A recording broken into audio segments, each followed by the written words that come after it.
नमस्कार दोस्तों, आपका स्वागत है हमारे यूट्यूब चैनल राधा आरकेएस में। आज हम पिछली वीडियो की तरह ही एक पौराणिक और डरावनी एवं रहस्यमयी कहानी लेकर आए हैं। तो चलिए जानते हैं आज की कहानी। सीमा नाम की एक लड़की थी। उसकी शादी हो चुकी थी। वो अपने पति के साथ बहुत खुश थी, लेकिन कुछ दिनों में उसे पता चला कि उसका पति शराबी है।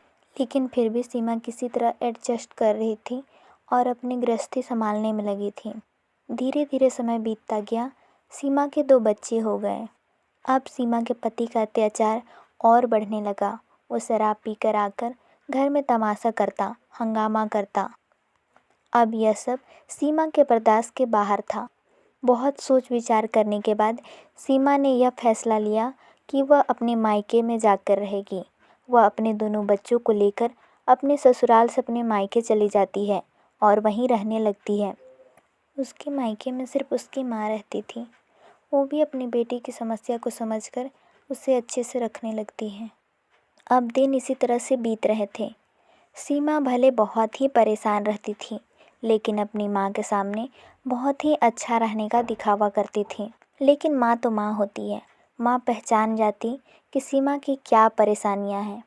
सीमा के घर के पास ही एक तांत्रिक रहा करता था। सीमा बराबर उसके पास अपने दुखड़े लेकर जाया करती थी। बहुत सारे लोग इधर उधर के आते थे उस तांत्रिक के पास अपनी अपनी समस्याएं लेकर।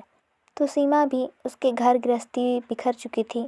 इस दुख से उबरने के लिए या इसका हल जानने के लिए वह तांत्रिक बाबा के पास जाया करती थी।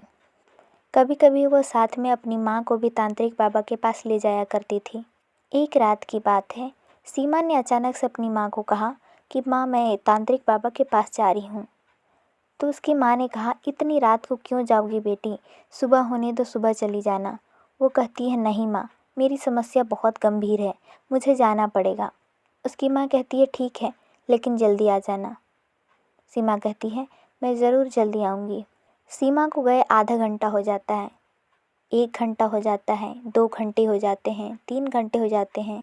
तब सीमा के माँ के मन में बुरे बुरे ख्यालात आने लगते हैं कि सीमा आखिर घर क्यों नहीं आ रही है। इस तरह से वो तो कभी नहीं किया करती थी। कभी वह तांत्रिक बाबा के पास जाती थी तो वह हमेशा चली आती थी, तो फिर इस बार क्यों नहीं आ रही है। सीमा की माँ तांत्रिक बाबा के पास जाती है और उनसे पूछती है, क्या सीमा आपके पास है। तांत्रिक बाबा कहते हैं, नहीं माँ, सीमा मेरे पास नहीं आई है। सीमा की माँ को कुछ भी समझ में नहीं आता है। वो तांत्रिक बाबा के पास से चली जाती है घर। वो घर जाकर सोचने लगती है, सीमा बहुत परेशान है, अपने घर परिवार और अपने बच्चों को लेकर बहुत ही ज़्यादा परेशान है। पता नहीं उसने कुछ गलत तो नहीं कर लिया। इस तरह से उसकी माँ सोच रही थी और भगवान जी से प्रार्थना कर रही थी कि हे भगवान जी, उसकी रक्षा करना और उसे सही सलामत घर भेज देना। इसी तरह रात बीत जाती है। सुबह होता है तो सीमा की माँ फिर उठती है और पूरे घर में सीमा को देखती है, लेकिन सीमा घर नहीं आई होती है। अब उसे कुछ भी समझ में नहीं आ रहा था। वो फिर तांत्रिक बाबा के पास जाती है। उनसे पूछती है, बाबा, क्या आपको सीमा के बारे में कुछ भी पता है। तांत्रिक बाबा ये सब जानने से साफ इनकार कर देते हैं। वो कहते हैं, मैं नहीं जानूँगा, सीमा मेरे पास नहीं आई है। सीमा की माँ बहुत परेशान हो जाती है। सोचती है कि सीमा आखिर कहाँ चली गई है। फिर कुछ देर सोचने के बाद सोचती है, हो सकता है अपने किसी दोस्त से मिलने चली गई हो। इसी तरह से 1-2 दिन बीत जाते हैं। जब तीसरा दिन तक सीमा की कोई खैर खबर नहीं लगती है तो सीमा की माँ और सीमा के बच्चे सभी परेशान होने लगते हैं। सीमा के बच्चे अपनी नानी माँ से बस अपनी माँ के बारे में ही पूछने लगते हैं। अब सीमा की माँ भी परेशान हो चुकी थी। वह जाती है पुलिस स्टेशन और वहाँ पे कंप्लेन दर्ज करवाती है। पुलिस सीमा की माँ से पूछती है कि किन लोगों के घर आना जाना या किन लोगों से बातचीत अधिक करना सीमा किया करती थी। तो सीमा की माँ बताती है कि वह किसी के घर नहीं जाया करती थी, एक तांत्रिक बाबा के घर ही जाया करती थी। अब पुलिस जाती है तांत्रिक बाबा के पास, उनसे पूछताछ करती है, लेकिन तांत्रिक बाबा साफ इनकार कर देते हैं। तब पुलिस सीमा की माँ से सीमा का नंबर मांगती है। पुलिस को जब सीमा की माँ नंबर देती है तो नंबर को ट्रेस करने से पता चलता है कि सीमा 2 लोगों से अधिक बात किया करती थी। एक तांत्रिक बाबा और एक और कोई पुरुष था। जब पुलिस पता लगाती है तो उन्हें पता चलता है कि वह मानव नाम का एक उसी मोहल्ले का लड़का था, जिससे रात रात भर या हम कहें अधिक से अधिक उससे सीमा बातें किया करती थी। पुलिस उसके घर जाती है, उससे भी पूछताछ करती है, लेकिन वह भी साफ इनकार कर देता है। पुलिस बहुत तरीके से उन लोगों का सच निकलवाने की कोशिश करती है, लेकिन वो दोनों टस से मस नहीं होते हैं। वो अपनी बातों पर टिके रहते हैं। पुलिस उन पर नज़र भी रखती है, लेकिन उन्हें कोई सुराग नहीं मिलता है। पुलिस हर हथकंडे अपना चुकी थी, लेकिन वो दोनों में से किसी ने भी कुछ भी नहीं बताया। अब कुछ भी पता नहीं लगने के कारण पुलिस ने उस केस पर जोर देना छोड़ दिया। अब सीमा की माँ रोज़ आती और रोज़ पुलिस से पूछताछ करती। उनसे पूछती कि उनकी बेटी के बारे में कुछ पता चला, वो कहाँ गई है, लेकिन पुलिस कुछ भी नहीं बता पाती। इसी तरह से दिन बीतने लगे। एक दिन अचानक पुलिस स्टेशन में मानव नाम का वही लड़का, जिससे पुलिस बार बार पूछताछ कर रही थी, लेकिन वह कुछ भी बताने को तैयार नहीं था। वो बहुत ही कांपता हुआ, डरता हुआ और थर्राता हुआ आता है पुलिस स्टेशन और पुलिस से कहता है, इंस्पेक्टर साहब, मुझे पकड़ लीजिए, मुझे जेल में डाल दीजिए, मैंने ही सीमा को मारा है, मुझे आप पकड़ के जेल में डाल दीजिए। वो पागलों की तरह हरकत करने लगता है।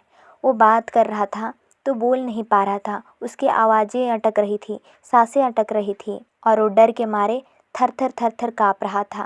पुलिस को लगता है कि कहीं हमने इस पर ज़्यादा जोर ज़बरदस्ती तो नहीं कर दिया, जिसकी वजह से यह पागल तो नहीं हो गया है। पुलिस भी अब डरने लगती है।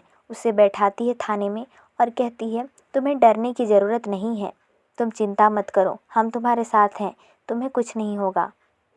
वो कहता है, मैं डर नहीं रहा हूँ, आप मुझे जेल में बंद कर दीजिए, वरना मैं ज़िंदा नहीं रहूँगा, वरना मैं मर जाऊँगा।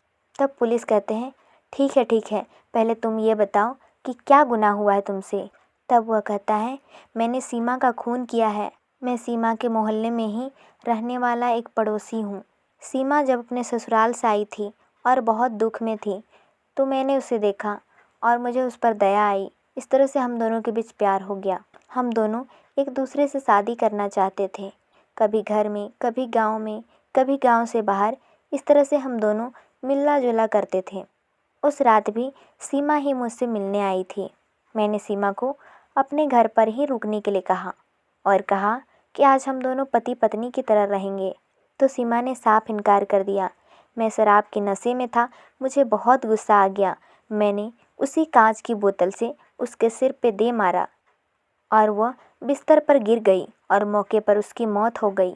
पुलिस को इतनी बात सुनने के बाद भी लगता है कि इसके दिमाग पर कुछ बुरा असर पड़ा है, इसलिए यह ऐसा बोल रहा है। तब पुलिस कहती है, अगर तुमने सीमा को मारा है तो उसकी डेड बॉडी कहाँ है। तो मानव कहता है कि जब मैंने उसे मारा और अचानक उसकी मौत हो गई और उसके सिर से बहुत खून निकलने लगा। यह सब देखकर मेरे होश उड़ गए, मुझे कुछ भी समझ नहीं आया। तो मैंने अपने घर में ही इतना गड्ढा खोदा जिसमें कि एक डेड बॉडी अच्छे से आ जाए और मैंने वहीं सीमा को दफना दिया। 1-2 दिन तो मुझे थोड़े डर भी लगने लगे, तो मैंने सोचा अभी शुरुआती दिन है इसलिए ऐसा हो रहा है, लेकिन धीरे धीरे जैसे जैसे समय बीतने लगा तैसे तैसे मुझे ऐसा लगने लगा जैसे सीमा मेरे सामने आकर खड़ी हो जा रही है, जैसे सीमा मुझे मार डालेगी। मैं कहीं भी जाता हूँ तो मुझे सीमा ही दिखाई देती है। मैं किसी भी औरत को देखता हूँ तो उसमें मुझे सीमा की शक्ल दिखाई देती है। आप मुझे गिरफ्तार कर लीजिए, वरना मैं पागल हो जाऊँगा या सीमा मुझे मार डालेगी। पुलिस कहती है, ठीक है। फिर पुलिस उसी समय मानव के घर जाती है और उस गड्ढा को खोदवाती है। गड्ढा खोदने पर उन्हें मानव कंकाल मिलता है, क्योंकि बहुत समय बीत जाने से उस कंकाल के सारे मांस गल चुके थे। अब सीमा की माँ को बुलाया जाता है। सीमा की माँ आती है, वो देखते ही कहती है, यही मेरी बेटी है। इसके हाथ में यही कंगन थे जो कि इस कंकाल में है।